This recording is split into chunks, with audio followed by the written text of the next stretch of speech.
After the end of World War II, the world was split into two, East and West. This marked the beginning of the era called the Cold War. Zapraszam na Metal Gear Solid Delta Snake Eater. Konami przedstawia. Oglądajmy, później porozmawiamy. Bo jest nietypowa sytuacja. Na podstawie Metal Gear Solid 3.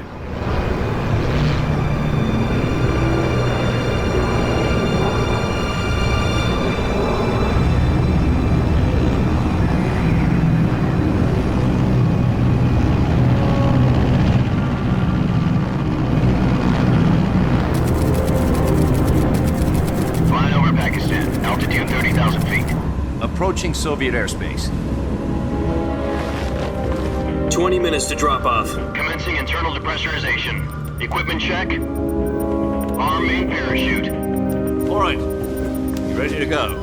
Drop zone still showing a high pressure mass. Cav okay. Good. We've got high visibility. Hideo Kojima.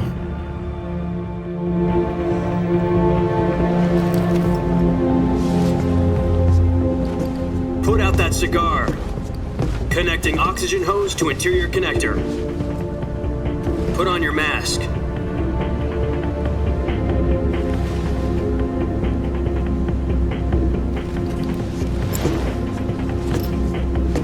Does this panty waste know what he's doing? Approaching release point. 10 minutes to drop off. Hey, are you deaf? He said put out the cigar and put on your mask.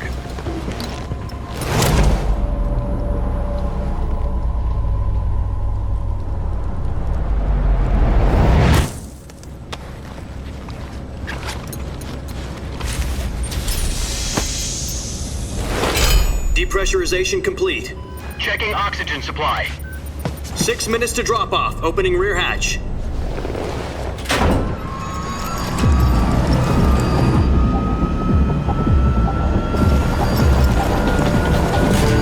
Sunrise.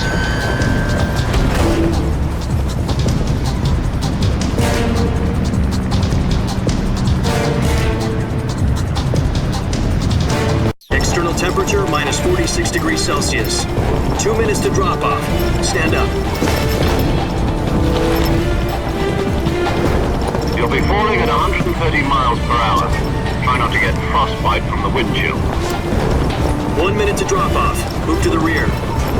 Activate bailout bottle. This is one for the history books. The world's first halo jump. 10 seconds to drop off. Stand by. Status okay. All green. Prepare for drop off. Countdown.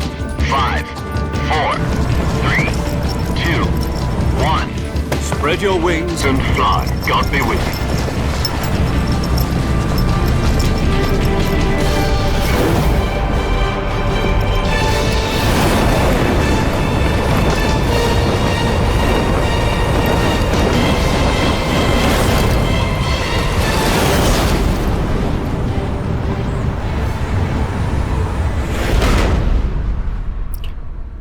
Hideo Kojima. Jack, I've got some important news. The head of the CIA has finally given us the green light for the virtuous mission. Virtual mission? No, the virtuous mission. The future of our Fox unit depends on it. If it succeeds, we'll be officially organized into a unit. Virtuous mission? Sounds like some kind of initiation ritual. You know, don't get cocky. This isn't a training op. Right. So what exactly is this wonderful mission? Well, about 2 years ago, a certain Soviet scientist requested asylum in the West through one of our moles. His name is Nikolai Stepanovich Sokolov. He's head of the OKB 754 Design Bureau, one of the Soviets' top-secret weapon research facilities, and the East's foremost expert on weapons development. Sokolov? Isn't he that famous rocket scientist? The very same. On April the 12th, 1961, the Soviets achieved the first manned spaceflight in history. The Earth was blue, but there was no God. Well spoken. The rocket that carried Yuri Gagarin to orbit was the A-1, known as the Vostok rocket. Sokolov is said to be the man most responsible for the multi-engine cluster used in that rocket. After Gagarin's flight, Sokolov left rocket development to become the head of the newly established design bureau. From a lowly technician to head of a design bureau, that's quite a success story, so why do you want to defect? It seems he'd become afraid of his own creations. Afraid? Call it a crisis of conscience. And for that, he left his country and his family behind and went over the fence?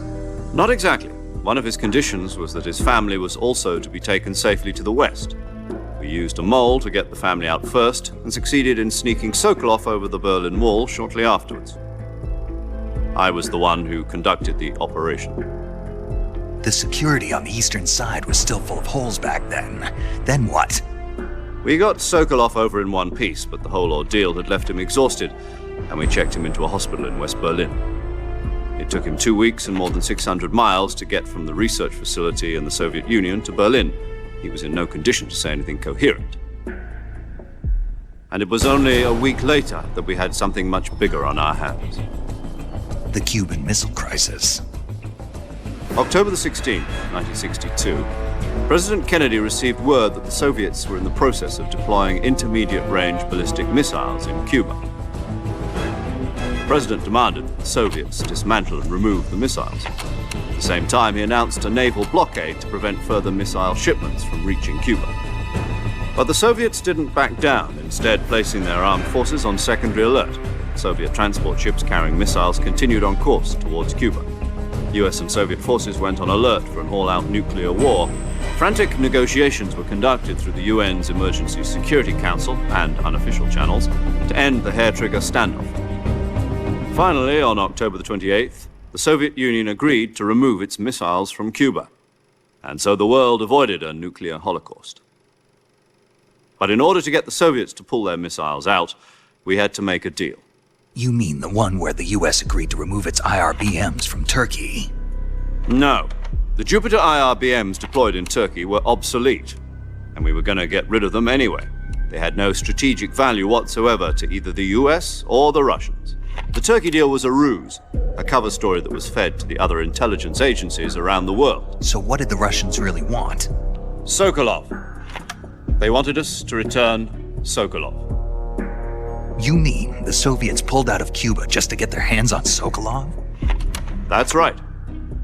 What the hell was he working on? At the time, we had no idea. We were running out of time. It was either give up Sokolov or risk full-scale nuclear war. In the end, we had no choice. President Kennedy gave in to Khrushchev's demand. The next day, I got Sokolov out of the hospital, handing him over to agents on the eastern side. Sokolov kept on screaming, "Save me," until he disappeared from my sight. Then a month ago, we received some new information from one of our moles. About Sokolov? Yes. He was taken back to the research facility and forced to continue working on the weapon in question under KGB supervision. What's more, it's on the verge of completion. So what kind of weapon is it? Something to do with space rockets? No, missiles. Same technology. I guess you're right. We don't know the details, but it appears to be a new kind of nuclear device. For half a year now, the Soviets have been conducting frequent nuclear tests at Semipalatinsk. Something to do with the weapon, I assume. We're talking about a secret weapon so big that Khrushchev was ready to pull out of Cuba to get it back. Is Sokolov still in the facility? No. According to our intelligence, he's in Selinoyarsk, a place in the mountains about 3 miles to the west that's known as the Virgin Cliffs. The Virgin Cliffs. Nice name for a virtuous mission. They moved him there just recently. Why? Apparently, they're conducting a field test of the weapon, but it's our best chance to get him back. This mission would never have been possible if he was still in the research facility. This is our last chance. Sokolov must have known that too when he contacted us. Okej. To ruszamy do Sokołowa.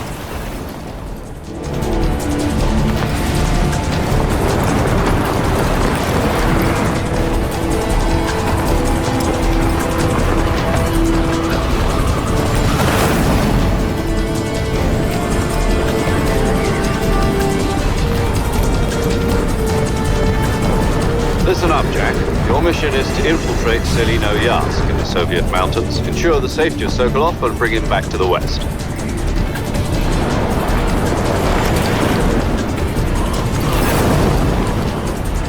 If we don't get Sokolov back before that weapon is complete, we'll be facing a major crisis. The clock is ticking.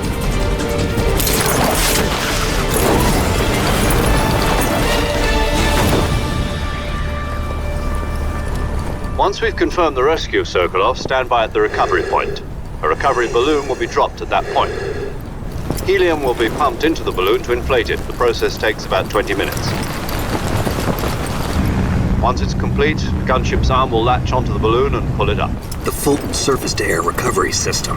I'm familiar with the theory. Take it easy. It's been combat proven. Do you think Sokolov is up to it? The shock will be less than during a parachute jump, and the arm can handle up to 500 pounds. So you're planning on going over the border in a single combat Talon? She's equipped with two 6-barrel 20mm Vulcan cannons, as well as two 40mm machine guns. Sounds like she could hold her own against a battalion of tanks. Even with the fuel in the reserve tank, we're facing a 4-hour time limit. If all goes well, it shouldn't take more than a few hours. Home in time for dinner. But if anything goes wrong, you'll be eating dinner, breakfast, and all the rest of your meals in the jungle.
Do you copy?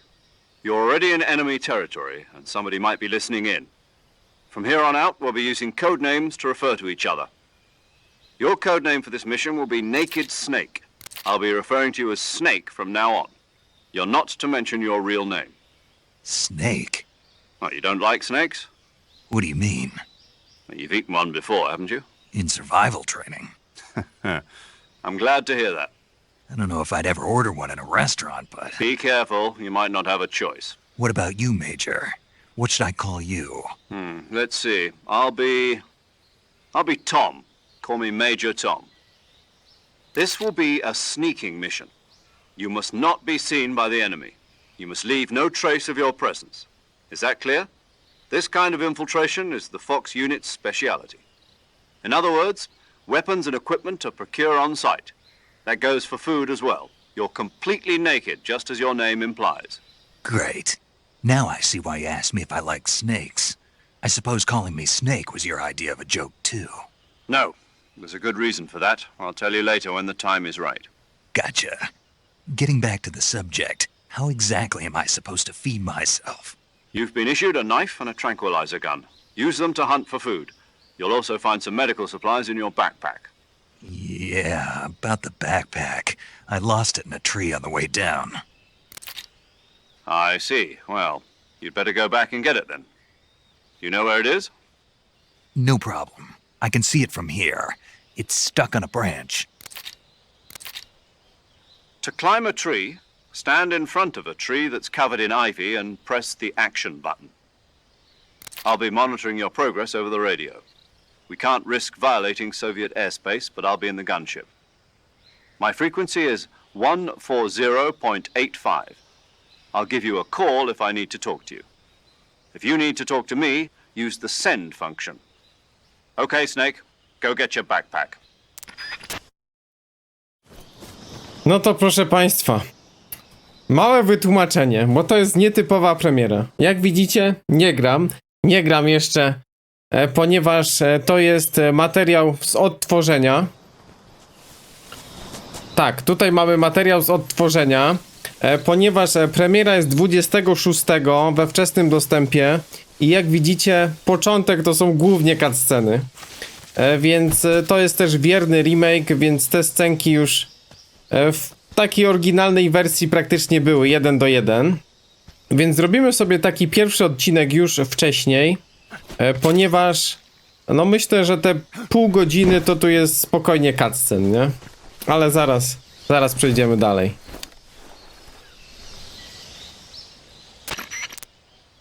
I see you've retrieved your backpack, Snake. To equip a weapon, it's necessary to take it out of your backpack. In the survival viewer, choose Weapon from the backpack. Your available weapons will be displayed in a list on the screen. From that list, choose the weapon you want to equip and press the Enter button. For other equipped items, just do the same thing from Item. Got it. Use the survival viewer backpack. Yep, that's right. Survival is fundamental to this mission. After you've been out in the field for a while, your stamina will start to drop. If your stamina gets too low, it'll affect your performance. You won't be able to shoot accurately, for example, and your wounds won't heal as smoothly. Keep an eye on your stamina so you don't run out. To recover lost stamina, you can hunt for local flora and fauna. You can use either your tranquilizer gun or your knife to hunt. My only weapon is a Mark 22 Hush Puppy tranquilizer gun? That's right. It's been fitted with its own suppressor. However, the suppressor will deteriorate every time you fire. Once its durability reaches 0, the noise suppression effect will be gone. So don't get too trigger-happy with it. The suppressor's durability is shown in the icon. Any weapons and equipment beyond what you're carrying now, you'll have to find as you go. I have to find my own weapons and equipment? Whose crazy idea was this anyway? Solo covert actions are standard Fox operating procedure. You can't leave any traces of your presence. No weapons, equipment, footprints, sweat, or bodily wastes. The same goes for bullets and cartridges, too. Your presence in enemy territory is already a violation of international conventions of warfare. There aren't supposed to be any American soldiers in Russia. It could spark an international incident. You can't let anyone see you. You can't let the enemy know you're there. This is a stealth mission. You're a ghost, Snake, in every sense of the word. And there'll be no rescue if you're captured. The military and US government will deny any involvement in the affair. Then I'll just have to take care of myself, huh? I'm afraid so. You've been given a fake death pill for that purpose. SIS guidelines stipulate that soldiers on covert ops like this one be issued a potassium cyanide capsule. Tape it to your body so you can take it when you need to. How generous of you. Use it if you're taken prisoner by the enemy. It'll send you into a state of false death for a short time. Fooling them into thinking that I'm really dead. So how do I come back to life? Just take the revival pill. You mean that thing they put in my tooth before the mission? That's the one. But be careful. If you remain in a state of false death for too long, nothing will be able to bring you back. Remember that. I'll keep it in mind. You said this was a solo mission, right? Right. I guess that means I can't count on any reinforcements. Correct. The mission rests entirely in your hands. A real one-man army. Relax. There's a support team ready to back you up over the radio. Who? I'll introduce them to you. This time, survival is of utmost importance. The first member of the support team will be in charge of monitoring your physical condition acting as a medic, so to speak, as well as recording your mission data. She's a member of Fox as well, and she's here on the gunship with me. She? Hello, Snake. I'm paramedic. Nice to meet you. Paramedic. As in a medic who comes in by parachute. Aren't you going to tell me your real name? Are you going to tell me yours, Mr. Snake? My name, huh? It's John Doe. And they call you Jack for short. You're a regular Captain Nemo.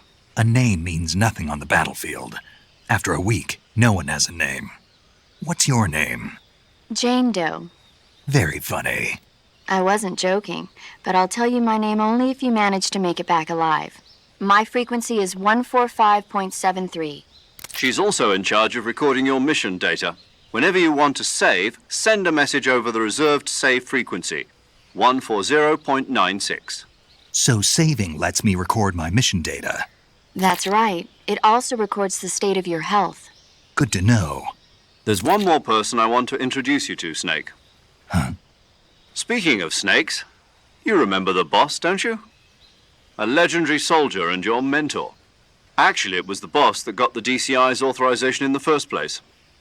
She's going to be serving as Fox's mission advisor. The boss is?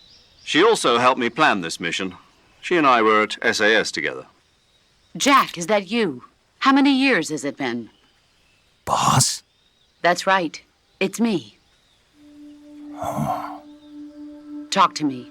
Let me hear your voice. It's been 5 years, 72 days, and 18 hours. You've lost weight. You can tell just by the sound of my voice. Of course I can. I know all about you. Really? Well, I don't know anything about you. What's that supposed to mean? Why'd you disappear on me all of a sudden? I was on a top secret mission. You didn't need me anymore. But there were still so many things I wanted you to teach me. No, I taught you everything you needed to know about fighting techniques. I taught you all I could.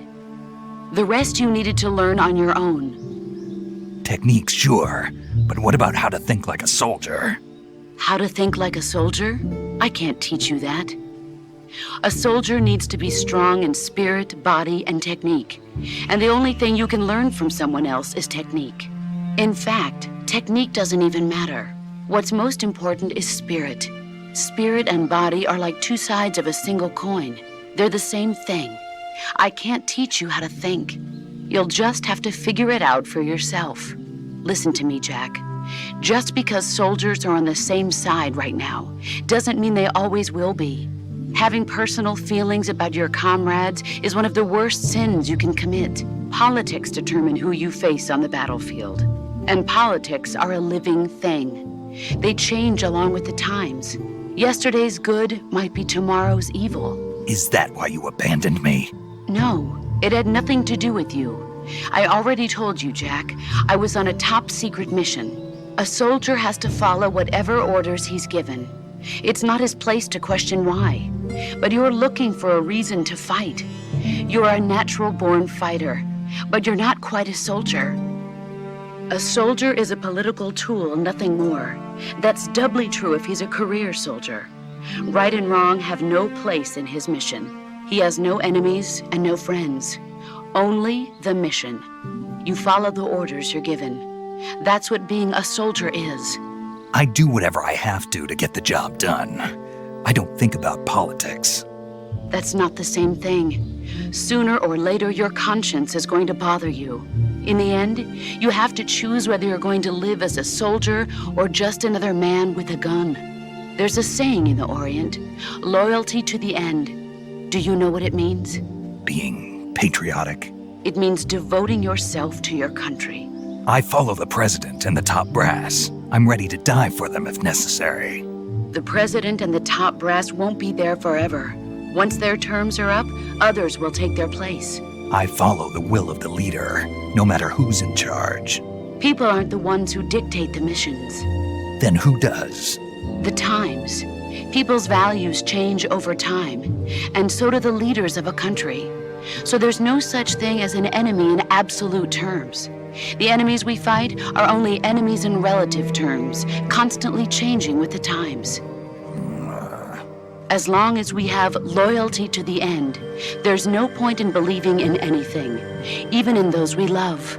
And that's the way a soldier's supposed to think. The only thing we can believe in with absolute certainty is the mission, Jack. All right, but do me a favor. What is it? Call me Snake. Snake. Oh, right. Your code name is Snake. It suits you well. That's right. The legendary unit that the boss put together during World War II was a snake. The Cobra unit, a group of heroes that brought the war to an end and saved the world. As long as you've got a legendary hero backing you up, you'll be fine. Isn't that right, Snake? Yeah, I can't think of anyone else I'd rather have with me. Oh, and one more thing, boss. Yes? It's good to hear your voice again. Same here. After all, who knows if either of us will make it out alive? Snake, you are always best at urban warfare and infiltrating buildings. But this is the jungle. Survival is going to be key. Those CQC techniques I taught you are sure to come in handy. CQC? Close quarters combat, huh? I've been in the Green Berets for the past few years. I'm probably pretty rusty. Not to worry. I'll be here to help you remember. After all, this is your first actual survival mission. I'll be supporting you over the radio. Where are you, boss? Next to the Major? The boss is communicating with us by radio from aboard a Permit-class submarine in the Arctic Ocean. My frequency is 141.80. Call me if you need my advice on battle techniques. Gotcha. Your mission is to retrieve Dr. Sokolov. Dr. Sokolov is being held in an abandoned factory located to the north of your current position. Avoid heavy combat and don't let anyone see you. Don't forget that this is a stealth mission. Snake, try to remember some of the basics of CQC.